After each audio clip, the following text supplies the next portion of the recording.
ఈ బీసీలుగా అంటే ఊర్ అంటే అందరు కలిసి ఈ అవును. బీసీలలో కూడా వెనుకబడిన వర్గాలు అనేది ఉన్నాయి. అవును.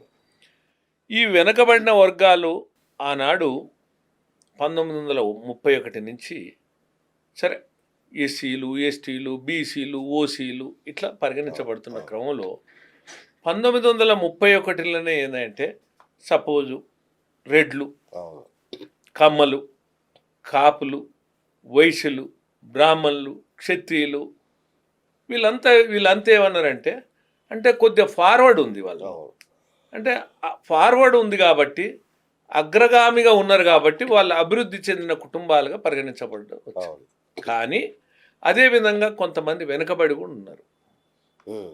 వెనుకబడి కూడా ఉన్నారు.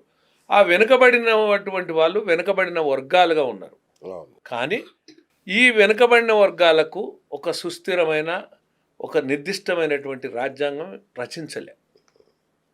పిలువబడుతున్నారు. అవును.